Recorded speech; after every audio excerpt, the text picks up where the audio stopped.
1984, de George Orwell. Tercera parte. Capítulo 1. No sabía dónde estaba.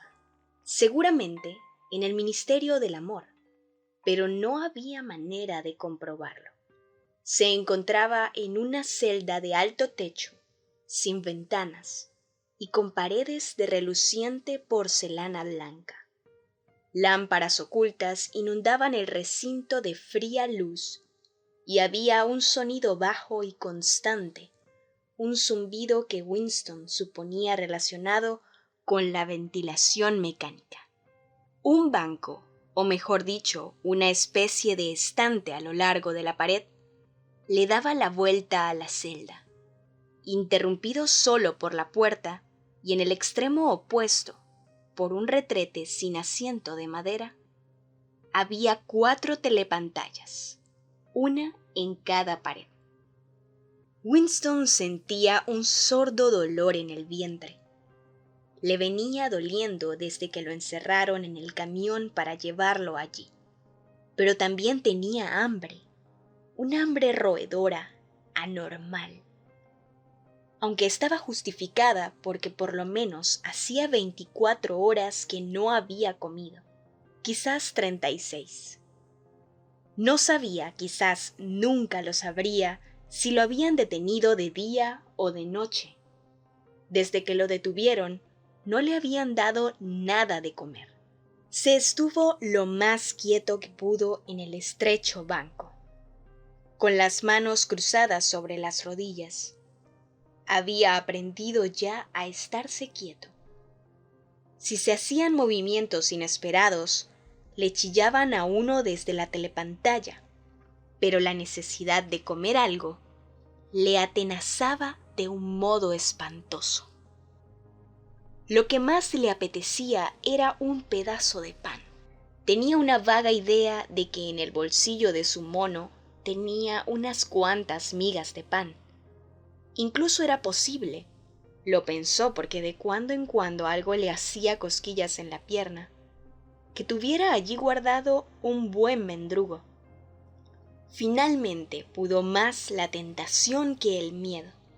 Se metió una mano en el bolsillo.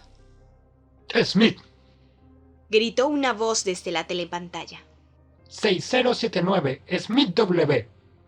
En las celdas, las manos fuera de los bolsillos. Volvió a inmovilizarse y a cruzar las manos sobre las rodillas. Antes de llevarlo allí, lo habían dejado algunas horas en otro sitio que debía ser una cárcel corriente o un calabozo temporal usado por las patrullas. No sabía exactamente cuánto tiempo lo habían tenido allí.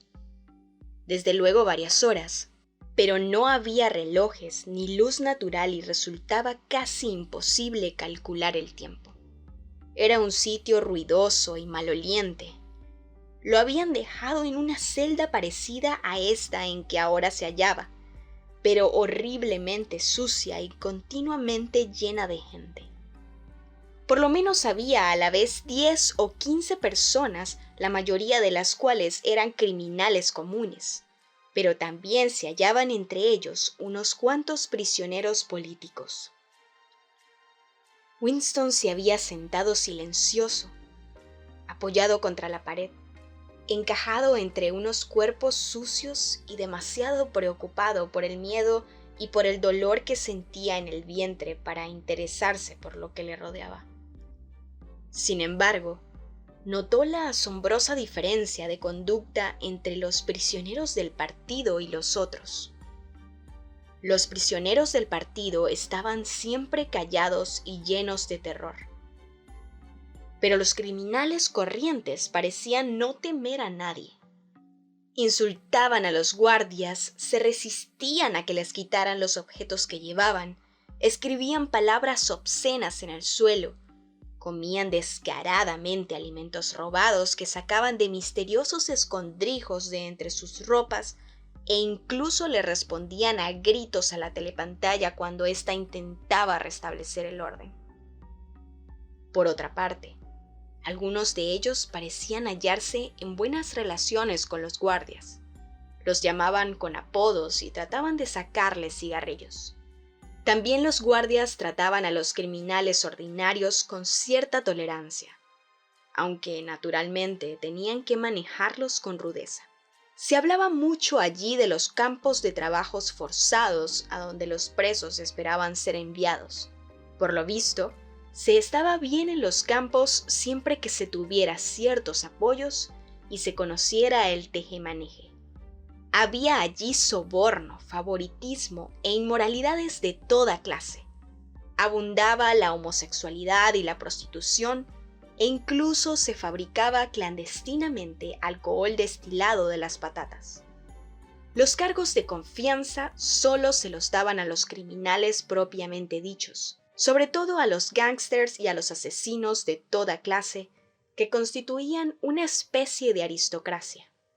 En los tiempos de trabajos forzados, todas las tareas sucias y viles eran realizadas por los presos políticos.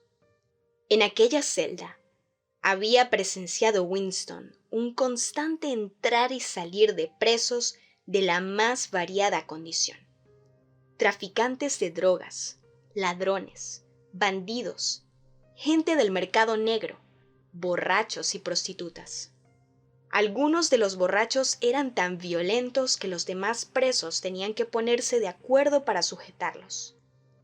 Una horrible mujer de unos 60 años con grandes pechos caídos y greñas de cabello blanco sobre la cara entró empujada por los guardias. 4 de estos la sujetaban mientras ella daba patadas y chillaba. Tuvieron que quitarle las botas con las que la vieja les castigaba las espinillas y la empujaron haciéndola caer sentada sobre las piernas de Winston. El golpe fue tan violento que Winston creyó que se le habían partido los huesos de los muslos. La mujer le gritó a los guardias que se marchaban. ¡Hijos de perra! Luego, notando que estaba sentada en las piernas de Winston, se dejó resbalar hasta la madera. «Perdona, querido», le dijo. «No me hubiera sentado encima de ti, pero esos matones me empujaron. No saben tratar a una dama». Se calló unos momentos y después de darse unos golpecitos en el pecho, eructó ruidosamente. «Perdona, chico», dijo. «Yo ya no soy yo». Se inclinó hacia adelante y vomitó copiosamente sobre el suelo. «Esto va mejor», dijo, volviéndose a apoyar la espalda contra la pared y cerrando los ojos. «Es lo que digo yo. Lo mejor es echarlo fuera mientras esté reciente en el estómago». Reanimada, volvió a fijarse en Winston y pareció tomarle un súbito cariño. Le pasó uno de sus flácidos brazos por los hombros y lo atrajo hacia ella, echándole encima un pestilente aliento a cerveza y porquería. «¿Cómo te llamas, cariño?», le dijo. Smith. «¿Smith?», repitió la mujer. «Tiene gracia. Yo también me llamo Smith. Yo podía ser tu madre». En efecto, podía ser mi madre, pensó Winston.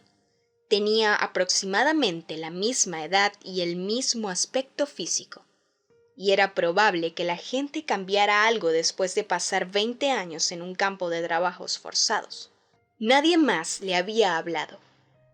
Era sorprendente hasta qué punto despreciaban los criminales ordinarios a los presos del partido. Los llamaban despectivamente los Polits, y no sentían ningún interés por lo que hubiera hecho o dejado de hacer.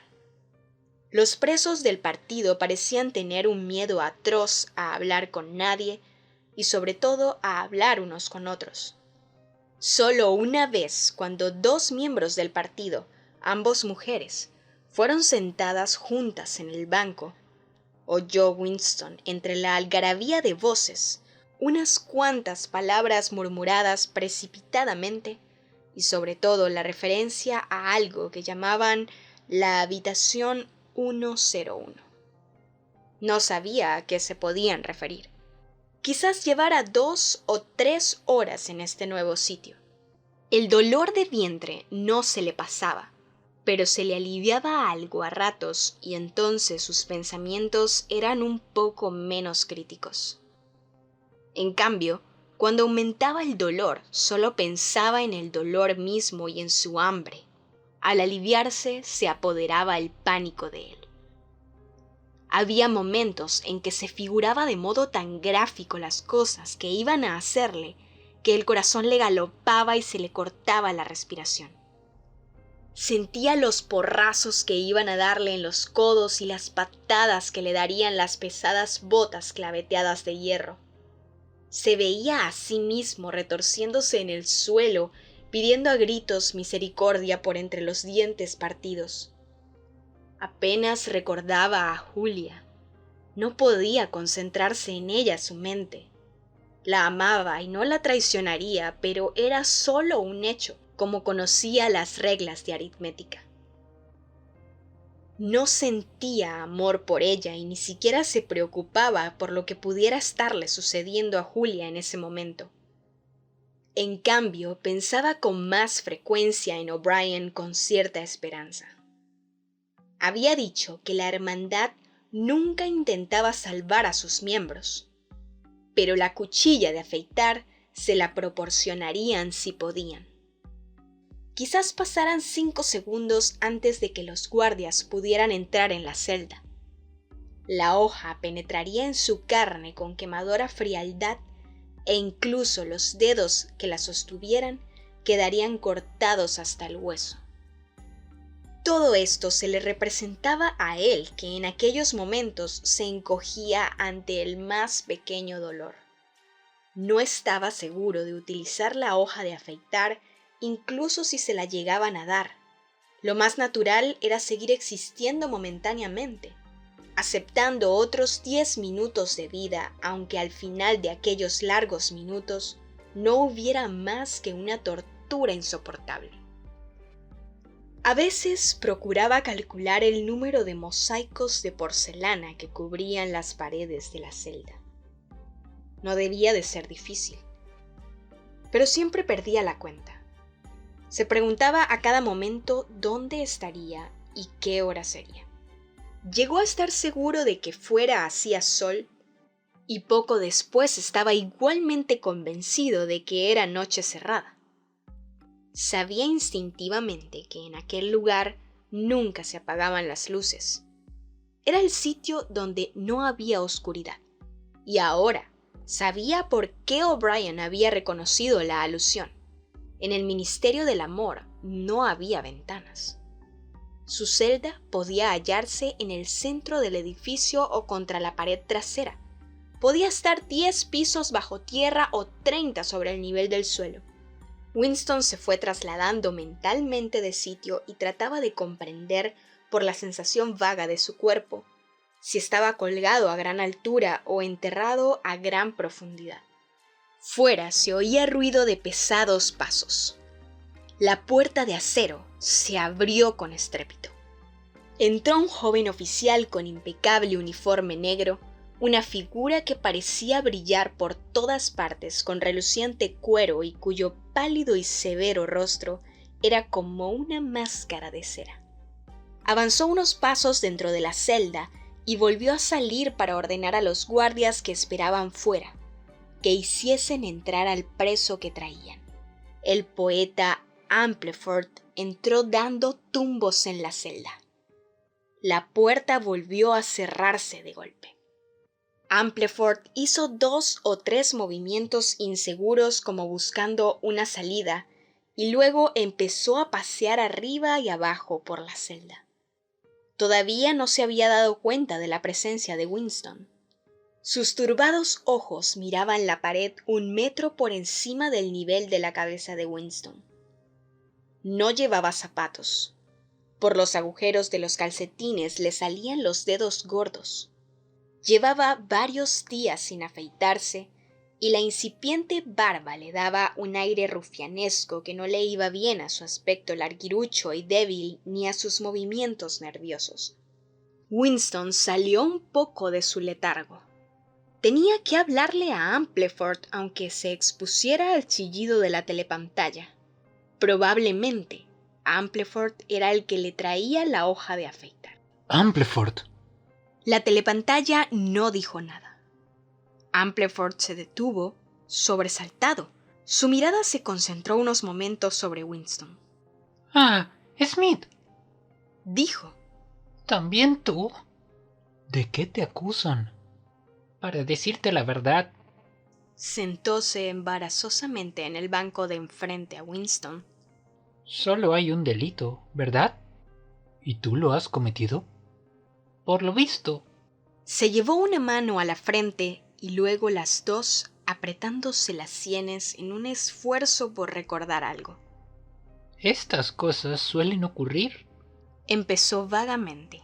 A fuerza de pensar en ello, se me ha ocurrido qué pudiera ser.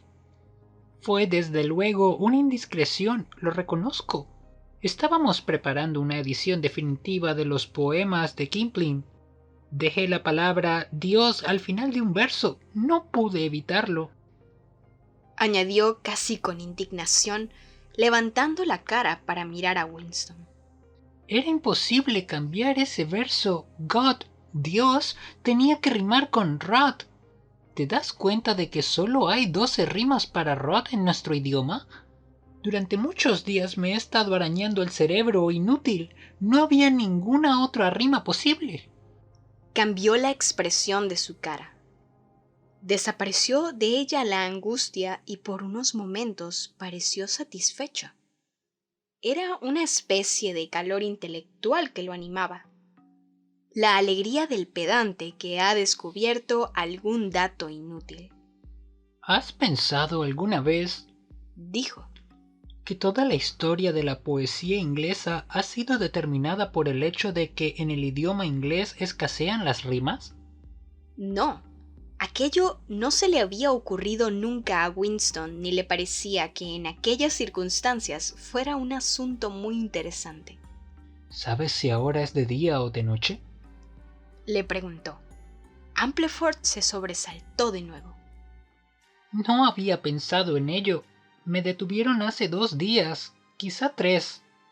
Su mirada recorrió las paredes, como si esperase encontrar una ventana. Aquí no hay diferencia entre el día y la noche. No es posible calcular la hora. Hablaron sin mucho sentido durante unos minutos hasta que, sin razón aparente, un alarido de la telepantalla los mandó a callar. Winston se inmovilizó como ya sabía hacerlo. En cambio, Ampleford, demasiado grande para acomodarse en el estrecho banco, no sabía cómo ponerse y se movía nervioso. Unos ladridos de la telepantalla le ordenaron que se estuviera quieto. Pasó el tiempo. 20 minutos, quizás 1 hora. Era imposible saberlo. Una vez más se acercaban pasos de botas. A Winston se le contrajo el vientre. Pronto, muy pronto, quizás dentro de 5 minutos, quizás ahora mismo, el ruido de pasos significaría que le había llegado su turno. Se abrió la puerta. El joven oficial de antes entró en la celda. Con un rápido movimiento de la mano señaló a Ampleford. Habitación 101, dijo. Ampleford salió conducido por los guardias con las facciones alteradas, pero sin comprender. A Winston le pareció que pasaba mucho tiempo. Había vuelto a dolerle atrozmente el estómago. Su mente daba vueltas por el mismo camino.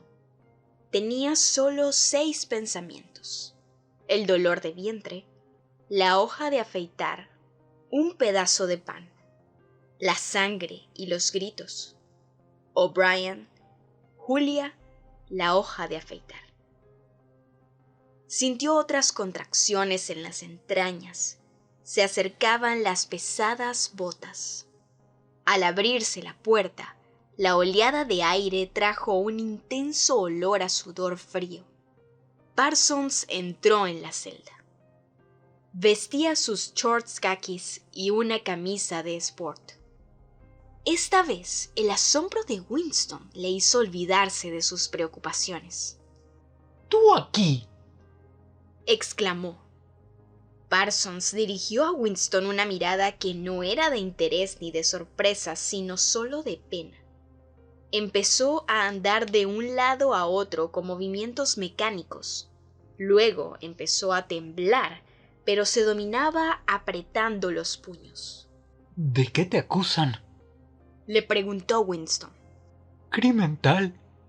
Dijo Parsons, dando a entender con el tono de su voz que reconocía plenamente su culpa y a la vez un horror incrédulo de que esa palabra pudiera aplicarse a un hombre como él. Se detuvo frente a Winston y le preguntó con angustia. No me matarán, ¿verdad, amigo? No le matan a uno cuando no ha hecho nada concreto y solo es culpable de haber tenido pensamientos que no pudo evitar. Sé que le juzgan a uno con todas las garantías. Tengo gran confianza en ellos. Saben perfectamente mi hoja de servicios. También tú sabes cómo he sido yo siempre. No he sido inteligente, pero siempre he tenido la mejor voluntad. He procurado servir lo mejor posible al partido, ¿no crees? Me castigarán a 5 años, ¿verdad? O quizás 10. Un tipo como yo puede resultar muy útil en un campo de trabajos forzados. Creo que no me fusilarán por una pequeña y única equivocación. ¿Eres culpable de algo? Dijo Winston. ¡Claro que soy culpable!, exclamó Parsons mirando servilmente a la telepantalla. ¿No creerás que el partido puede detener a un hombre inocente? Se le calmó su rostro de rana e incluso tomó una actitud beatífica. El crimen del pensamiento es una cosa horrible, dijo sentenciosamente. Es una insidia que se apodera de uno sin que se dé cuenta. ¿Sabes cómo me ocurrió a mí? Mientras dormía. Sí, así fue. Me he pasado la vida trabajando tan contento, cumpliendo con mi deber lo mejor que podía. Y ya ves, resulta que tenía un mal pensamiento oculto en la cabeza y yo sin saberlo.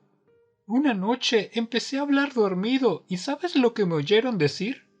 Bajó la voz como alguien que por razones médicas tiene que pronunciar unas palabras obscenas. ¿Abajo el gran hermano? Sí, eso dije. Y parece ser que lo repetí varias veces. Entre nosotros, chico, te confesaré que me alegró que me detuvieran antes de que la cosa pasara a mayores. ¿Sabes lo que voy a decirles cuando me lleven ante el tribunal? Gracias, les diré. Gracias por haberme salvado antes de que fuera demasiado tarde. ¿Quién te denunció? Dijo Winston. Fue mi niña. Dijo Parsons con cierto orgullo dolido. Estaba escuchando por el agujero de la cerradura. Me oyó decir aquello y llamó a la patrulla al día siguiente. No se le puede pedir más lealtad política a una niña de 7 años, ¿no te parece? No le guardo ningún rencor, la verdad es que estoy orgulloso de ella, pues lo que hizo demuestra que la he educado muy bien. Anduvo un poco más por la celda mirando varias veces con deseo contenido a la taza de retrete. Luego se bajó a toda prisa los pantalones. Perdona, chico, dijo. No puedo evitarlo, es por la espera, ¿sabes? Asentó su amplio trasero sobre la taza. Winston se cubrió la cara con las manos. Smith, chilló la voz de la telepantalla. 6079 Smith W. Descúbrete la cara. En las celdas, nada de taparse la cara. Winston se descubrió el rostro. Parsons usó el retrete ruidosa y abundantemente. Luego resultó que no funcionaba el agua y la celda estuvo oliendo espantosamente durante varias horas. Se llevaron a Parsons. Entraron y salieron más presos misteriosamente. Una mujer fue enviada a la habitación 101 y Winston observó que esas palabras la hicieron cambiar de color. Llegó el momento en que si hubiera sido de día, cuando le llevaron allí, sería ya la última hora de la tarde, y de haber entrado por la tarde, sería ya medianoche. Había 6 presos en la celda entre hombres y mujeres. Todos estaban sentados muy quietos. Frente a Winston se hallaba un hombre con cara de roedor. Apenas tenía barbilla y sus dientes eran afilados y salientes. Los cigarrillos le formaban bolsones de tal modo que podía pensarse que almacenaba allí comida. Sus ojos gris pálidos se movían temerosamente de un lado a otro y se desviaba su mirada en cuanto tropezaba con la de otra persona. Se abrió la puerta de nuevo y entró otro preso cuyo aspecto le causó un escalofrío a Winston. Era un hombre de aspecto vulgar, quizás un ingeniero o un técnico, pero lo sorprendente en él era su figura esquelética. Su delgadez era tan exagerada que la boca y los ojos parecían de un tamaño desproporcionado y en sus ojos se almacenaba un intenso y criminal odio contra algo o contra alguien. El individuo se sentó en el banco a poca distancia de Winston. Este no volvió a mirarle, pero la cara de calavera se le había quedado tan grabada como si la tuviera continuamente frente a sus ojos. De pronto comprendió de qué se trataba. Aquel hombre se moría de hambre. Lo mismo pareció ocurrírseles casi a la vez a cuantos allí se hallaban. Se produjo un leve movimiento por todo el banco. El hombre de la cara de ratón miraba de cuando en cuando al esquelético y desviaba enseguida la mirada con aire culpable para volverse a fijarse en él irresistiblemente atraído. Por fin se levantó, cruzó pesadamente la celda, se rebuscó en el bolsillo del mono y con aire tímido sacó un mugriento mendrugo de pan y se lo tendió al hambriento. La telepantalla rugió furiosa. El de la cara de ratón volvió a su sitio de un brinco. El esquelético se había llevado inmediatamente las manos detrás de la espalda como para demostrarle a todo el mundo que se había negado a aceptar el ofrecimiento. Bumstead, Gritó la voz de un modo ensordecedor. 2713, Bumstead J. Tira ese pedazo de pan. El individuo tiró el mendrugo al suelo. Ponte de pie, de cara a la puerta y sin hacer ningún movimiento. El hombre obedeció mientras le temblaban los bolsones de sus mejillas. Se abrió la puerta de golpe y entró el joven oficial, que se apartó para dejar pasar a un guardia achaparrado con enormes brazos y hombros. Se colocó frente al hombre del mendrugo y a una orden muda del oficial le lanzó un terrible puñetazo a la boca apoyándolo con todo el peso de su cuerpo. La fuerza del golpe empujó al individuo hasta la otra pared de la celda. Se cayó junto al retrete, le brotaba una sangre negruzca de la boca y de la nariz. Después, gimiendo débilmente, consiguió ponerse en pie. Entre un chorro de sangre y saliva se le cayeron de la boca las 2 mitades de una dentadura postiza. Los presos estaban muy quietos, todos ellos con las manos cruzadas sobre las rodillas. El hombre ratonil volvió a su sitio. Se le oscurecía la carne en uno de los lados de la cara. Se le hinchó la boca hasta formar una masa informe con un agujero negro en medio. Sus ojos grises seguían moviéndose, sintiéndose más culpable que nunca y como tratando de averiguar cuánto lo despreciaban los otros por aquella humillación. Se abrió la puerta. Con un pequeño gesto, el oficial señaló al hombre esquelético. Habitación 101, dijo. Winston oyó a su lado una ahogada exclamación de pánico. El hombre se dejó caer al suelo de rodillas y rogaba con las manos juntas. Camarada, oficial, no tienes que llevarme. No tienes que llevarme a ese sitio. ¿No te lo he dicho ya todo? ¿Qué más quieres saber? Todo lo confesaría, todo. Dime de qué se trata y lo confesaré. Escribiré lo que quieras y lo firmaré, pero no me lleves a la habitación 101. Habitación 101, dijo el oficial. La cara del hombre, ya palidísima, se volvió de un color increíble. Era, no había lugar a dudas, de un tono verde. ¿Haz algo por mí? Chilló. Me has estado matando de hambre durante varias semanas. Acaba conmigo de una vez. Dispara contra mí. Ahórcame. Condéname a 25 años. ¿Queréis que denuncie a alguien más? Decidme de quién se trata y yo te diré todo lo que os convenga. No me importa quién sea ni lo que vayáis a hacerle. Tengo mujer y 3 hijos. El mayor de ellos no tiene todavía 6 años. Podéis coger a los 4 y cortarles el cuerpo delante de mí y yo lo contemplaré sin rechistar, pero no me llevéis a la habitación 101. Habitación 101, dijo el oficial. El hombre del rostro de calavera miró frenéticamente a los demás presos como si esperara encontrar alguno que pudiera poner en su lugar.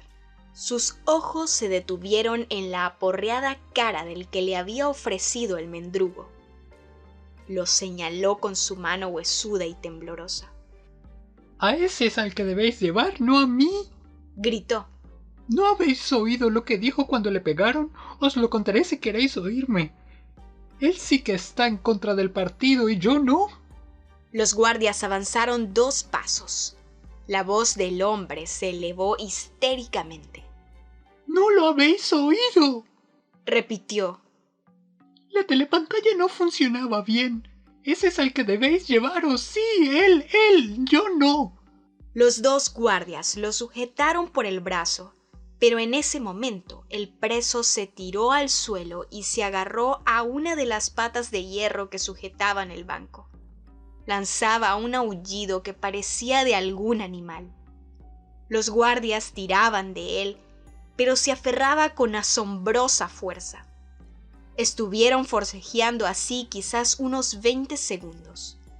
Los presos seguían inmóviles con los brazos cruzados sobre las rodillas, mirando fijamente frente a ellos. El aullido se cortó. El hombre solo tenía ya alientos para sujetarse. Entonces se oyó un grito diferente. Un guardia le había roto de una patada los dedos de una mano. Lo pusieron de pie alzándolo como un pelele. Habitación 101, dijo el oficial, y se lo llevaron al hombre, que apenas podía apoyarse en el suelo y que se sujetaba con la otra mano partida. Había perdido por completo los ánimos. Pasó mucho tiempo. Si había sido medianoche cuando se llevaron al hombre, era ya por la mañana.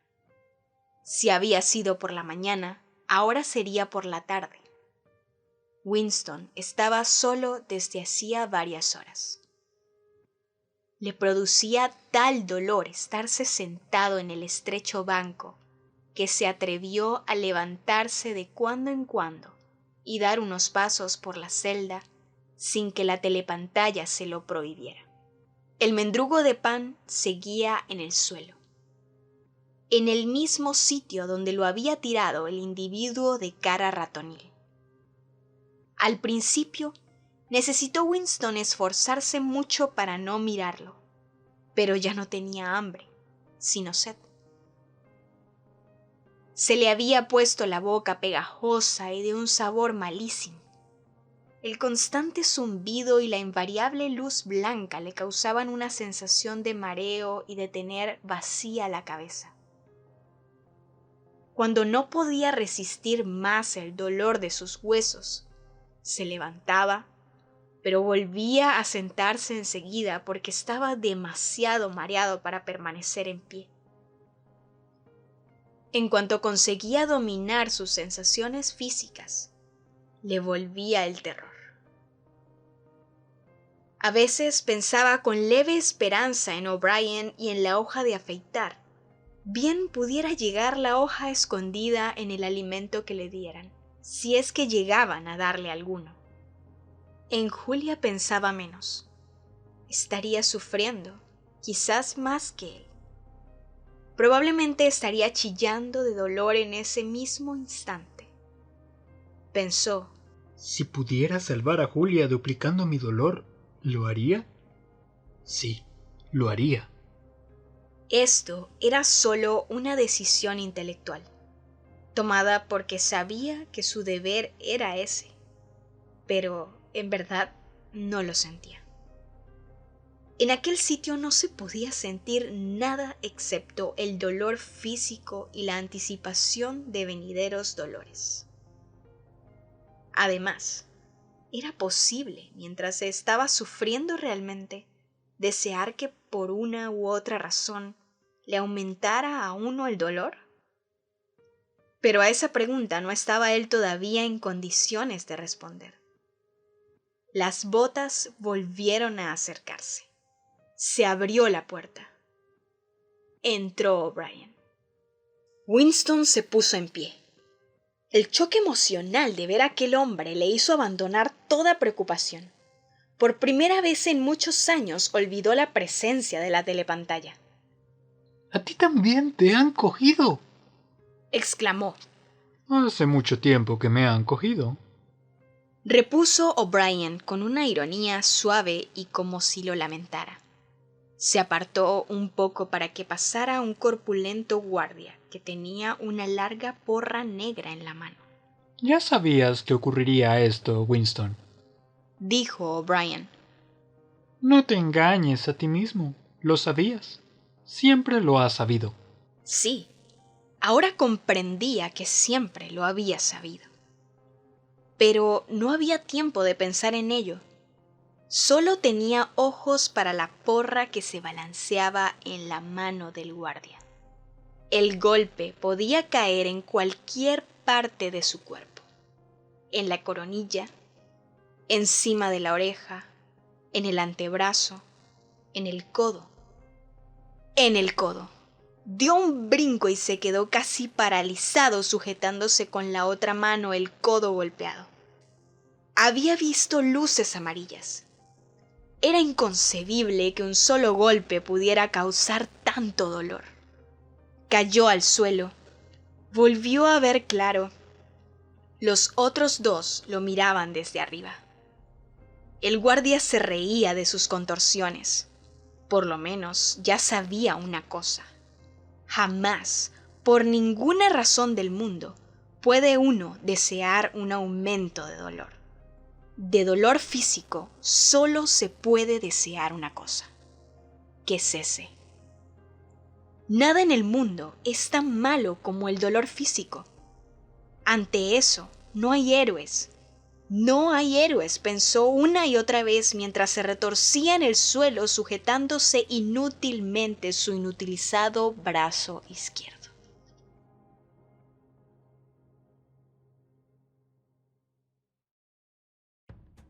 Somos Paola Chacón Y José Andrés Molina. y estás escuchando Bibliófilos, cuentos y novelas. Síguenos en nuestras redes sociales, YouTube, Spotify e iVoox para seguir escuchando más historias con la mejor narrativa.